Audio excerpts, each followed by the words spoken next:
Hello guys and once again welcome back to my channel. आज के अपने इस सेशन में हम द हिंदू एडिटोरियल के सेशन 2 को लेके आ गए हैं और आज के अपने सेशन में भी हम कुछ नए वर्ड्स को जो कि आपके एग्ज़ाम पॉइंट ऑफ व्यू से बहुत ज़्यादा इंपॉर्टेंट है, बैंक एग्ज़ाम, एसएससी एग्ज़ाम्स और भी जितने भी आपके कॉम्पिटिटिव एग्ज़ाम हैं उनके पॉइंट ऑफ व्यू से बहुत ज़्यादा इंपॉर्टेंट होने वाले हैं। तो चलिए बिना टाइम को वेस्ट करते हुए आज के अपने इस सेशन को, आज के अपने इस द हिंदू एडिटोरियल सेशन को स्टार्ट करते हैं।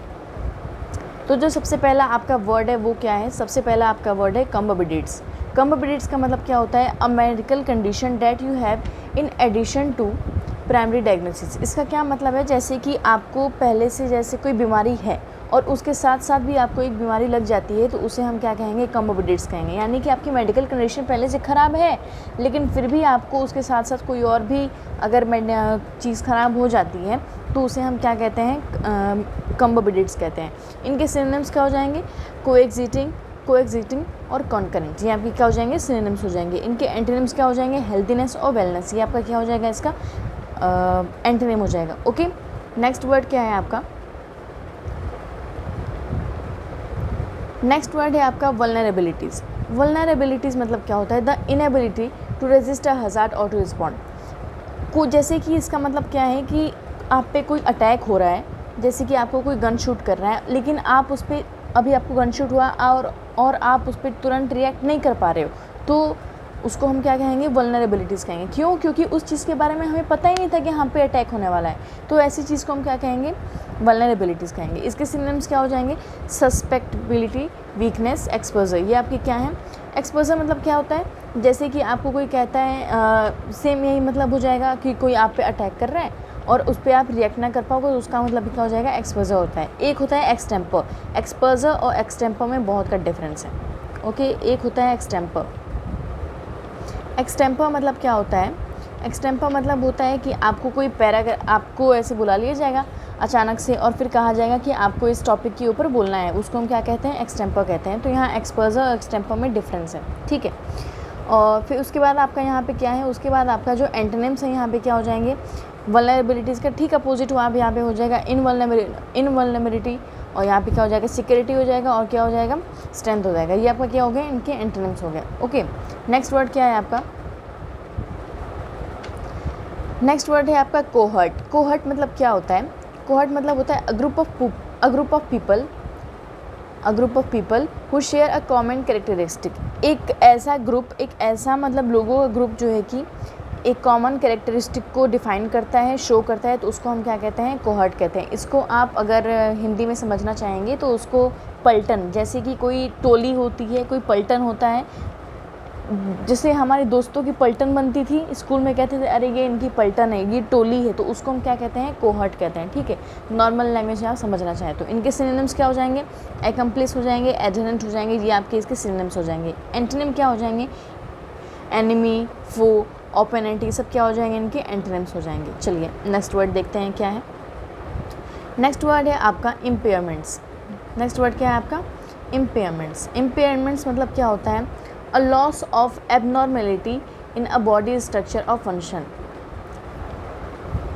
अ loss of abnormality in a body structure और फंक्शन, यानी कि किसी चीज़ का हानि होना, किसी चीज़ का लॉस होना, उसको हम क्या कहते हैं? इम्पेयरमेंट्स कहते हैं।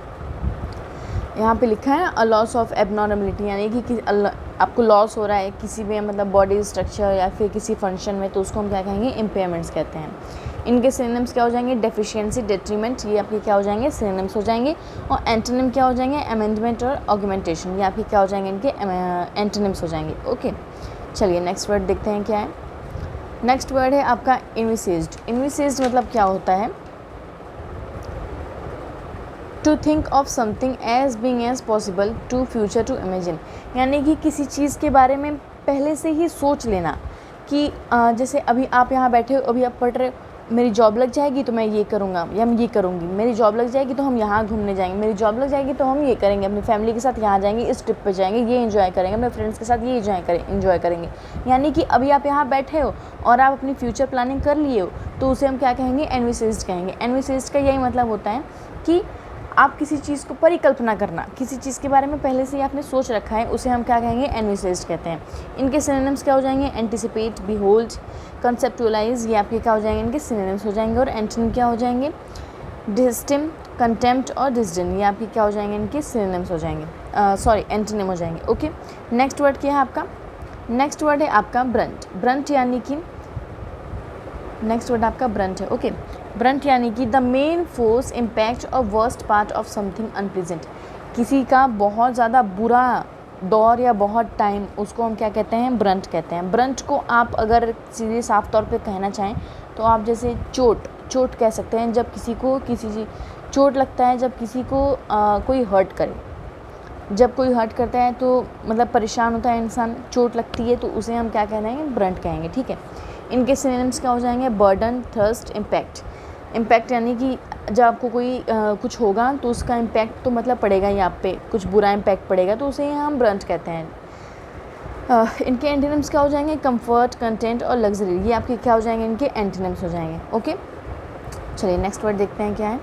नेक्स्ट वर्ड है आपका प्रैग्मेटिक। प्रैग्मेटिक क्या होता है, डीलिंग विद प्रॉब्लम्स, प्रॉब्लम से डील करना, जैसे कि प्रॉब्लम से डील करना यानी कि आप उस चीज़ को हैंडल कर पा रहे हो, तो उसे हम क्या कहेंगे, प्रैग्मेटिक कहेंगे। ठीक है, प्रॉब्लम्स के जब आप डील कर रहे हो, जैसे कोई चीज़ें, फैमिली प्रॉब्लम है, फाइनेंशियल प्रॉब्लम है, तो उसे आप डील कर पा रहे हो, तो उसे हम क्या कहते हैं, प्रैग्मेटिक कहते हैं। ये जो छोटे छोटे वर्ड्स हैं ना, आप इनको अपने डेली यूज़ में भी लेके आ सकते हो। ठीक है, सिर्फ ज़रूरी नहीं है कि एडिटोरियल पढ़ने के लिए या फिर एग्ज़ाम क्रैक करने के लिए हम पढ़ें, हम अपने डेली यूज़ में भी लेके आ सकते हैं, तो फिर हमारी इंग्लिश स्पोकन भी अच्छी हो जाएगी। ठीक है, चलिए सिनोनिम्स को देखते हैं। इनके सिनोनिम क्या हो जाएंगे, लॉजिकल, प्रैक्टिकल, सेंसिबल, ये आपके क्या हो गए, इनके सिनोनिम्स हो गए। एंटोनिम क्या हो जाएंगे, एक्साइटेड, इम्प्रैक्टिकल, इनएफिशिएंट, ये आपके क्या हो जाएंगे, एंटोनिम्स हो जाएंगे। चलिए नेक्स्ट वर्ड देखते हैं। नेक्स्ट वर्ड है आपका कंटिन्यूम। कंटिन्यूम क्या होता है, a continuous series of things, एक ऐसी सीरीज़ जो बस चली जा रही है, उस पर कोई भी जैसे रोक नहीं है, वो कहीं रुकी ही नहीं रही है, तो उसे आप क्या कहेंगे, कंटिन्यूम कहेंगे। रीजनिंग में आपका एक सीरीज़ ऐसे आता है जो कि कभी एंड नहीं हो सकता। रीजनिंग की जब सीरीज़ आप लगाते हैं, नंबर सीरीज़, तो आप उसको कितना भी बनाना चाहो बना सकते हो। वो आपको जब तक अगर क्वेश्चन पे लास्ट नंबर दे दिया आपका, वहीं पे आप स्टॉप कर जाते हो, लेकिन अगर आप चाहते हो तो उसके आगे भी आप नंबर्स बना के जा सकते हैं। तो ऐसी ही सीरीज़ जो कि कभी ख़त्म ना हो, तो उसे हम क्या कहेंगे, कंटिन्यूम कहते हैं। कंटिन्यूम मतलब इसको कंटिन्यू से भी आप याद कर सकते हैं।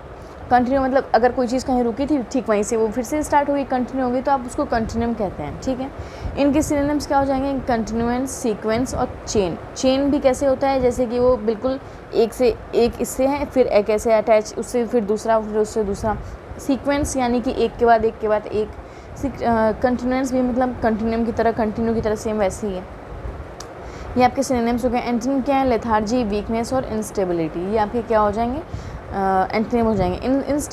इंस्टेबिलिटी मतलब कोई चीज़ स्टेबल नहीं है, इनस्टेबल है, तो उसे हम इंस्टेबिलिटी कहते हैं। वीकनेस मतलब कमज़ोर पड़ना, और लेथार्जिक मतलब ये आलसपन या फिर किसी चीज़ का प्रोसेस टूट जाना, ख़राब हो जाना, उसे हम क्या कहेंगे, लेथार्जी कहते हैं। ओके, सो ये थे आपके कुछ एंटोनिम्स। सो गाइज़, यहीं पे आपका आज का सेशन कंप्लीट होता है, और आपके ये जो वर्ड्स हैं वो बहुत ज़्यादा इंपॉर्टेंट है। द हिंदू एडिटोरियल यानी कि जो न्यूज़पेपर आता है, ठीक उससे ही हम ये वर्ड्स निकाल के लेकर आते हैं, जो इंपॉर्टेंट वर्ड्स रहते हैं, जो कि आपके एग्ज़ाम पॉइंट ऑफ व्यू से बहुत ज़्यादा इंपॉर्टेंट है, जिसे आपको पढ़ना है, याद करना है और समझना है। क्यों? क्योंकि आपके एग्ज़ाम में आने वाले हैं।